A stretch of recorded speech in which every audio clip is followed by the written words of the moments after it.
नमस्कार। आज मैं आपको बताना चाहूंगी कि हम सब के लिए फिट रहना कितना जरूरी है, फिटनेस की तरफ देखना कितना जरूरी है और योगा एंड फिटनेस प्रैक्टिसेस करना कितना जरूरी है। इस बार क्रिसमस वेकेशन में when I was travelling from Mumbai to Delhi, mid year I developed health issue. It became so severe that I started feeling breathless, almost choked, and severe pain in my chest running through the hands or back, and I started sweating. No way I could think anything else. ये तो heart attack है. I asked for help. A passenger who was a doctor and had handled such cases came to me, examined and said it is not heart attack but it is acute acidity. देखिए, acidity इतनी severe थी कि मेरे को लग रहा था मेरा दम घुट जाएगा। पूरी रात, पूरा time I was restless, breathless, could not stand, could not sit. और मैंने ऐसा कभी कुछ एक्सपीरियंस नहीं किया था और मुझे सांस लेने में बहुत दिक्कत हो रही थी। दिल्ली उतरते ही मैं सीधा ग्रेटर नोएडा के लिए कैब ली। उससे बस एड्रेस बताया कि मुझे यहाँ जाना है, बाकी मुझे कुछ नहीं पता। I was almost unconscious. उसने मुझे एड्रेस पे उतारा। रास्ते में मैंने मम्मी को बोला, मम्मी मेरी तबीयत थोड़ी खराब है। मम्मी ने प्रेजेंस ऑफ माइंड दिखाया और डॉक्टर स्टैंड बाय रखा। डॉक्टर आया, ही examined, my pulse was normal, BP was normal, but choking was still there and I was very restless and I told doctor I am sinking.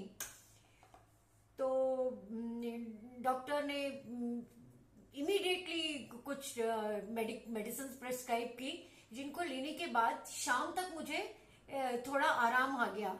लेकिन जैसे ही रात बढ़ने लगी मुझे फिर वैसे ही चोकिंग स्टार्ट हो गई। Doctor came again and he gave me some other medicine for bed time consumption. उसको लेके मैं सो गई और सुबह उठी तो I was absolutely better. I can say better, not very fine but better, and I felt I could sustain. ये मैं आप सेंसेशंस के फ्रेंड्स को किस लिए बता रही हूँ? इसलिए बता रही हूँ कि मेरे ईसीजी रिपोर्ट्स वगैरह सब नॉर्मल आए, माय पल्स, बीपी, जैसा कि मैंने आपको बताया, शुगर, सब कुछ नॉर्मल आया। तो डॉक्टर ने मुझसे, फिर मैंने आके अपने डॉक्टर से कंसल्ट की मेरी कंडीशन। तो डॉक्टर ने मुझे बोला, the workout, the aerobics, the yoga, whatever you do has held you in very good stead. नहीं तो उस रात कुछ भी हो सकता था। अगर ये चोकिंग और बढ़ती तो फिर कोई कुछ नहीं कर पाता। She told me that. She consulted pulmonologist also because they were thinking कि शायद मैं एस्थमेटिक हूँ, मुझे एस्थमा है, इसलिए मुझे इतनी ब्रीदिंग ट्रबल हो गई। लेकिन ऐसा कुछ भी नहीं था। I was fine and I am kicking and alive. I take this opportunity to help to tell you that I would like to thank Savita ji, Ruchi ji, जिन्होंने मुझे सेंसेशंस के फिटनेस प्रोग्राम से इंट्रोड्यूस करवाया। कोविड में हुआ ये, तो मैंने उनको कहा कि शायद मैं इतना फिटनेस का प्रोग्राम कर नहीं पाऊंगी कंसिडरिंग माय फिजिकल हेल्थ और मेरा मेंटल हेल्थ और whatever age, but she said आप करके देखो। And I gone by her words. My life has never been the same again. At this, I take this opportunity to thank my sunny boy, my mentor who is like son to me, Shanu, who took great care of me while taking classes. उसको सब पता था कि मेरा health condition ऐसा है, मैं कितना एक्सरसाइज कर सकती हूँ।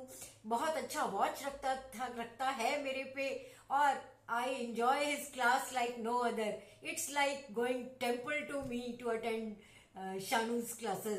Thank you immensely, Shanu.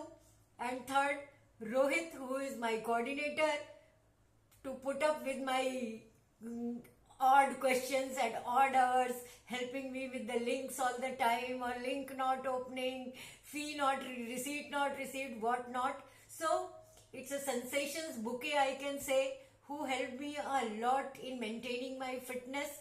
तो मैं आप सबसे यही कहना चाहूंगी कि आप अगर रेगुलर नहीं कर पा रहे हैं और इस चीज को रिलक्टेंटली ले रहे हैं तो मत कीजिए। फिटनेस आपकी प्रायोरिटी होनी चाहिए, because health is wealth, wealth is not health, remember this. So thank you once again Sensations for being such a fantastic support system and helping me attain my fitness levels. Thank you once again. Thank you Savita, thank you Ruchi, thank you Shanu, and thank you Rohit. Bye bye.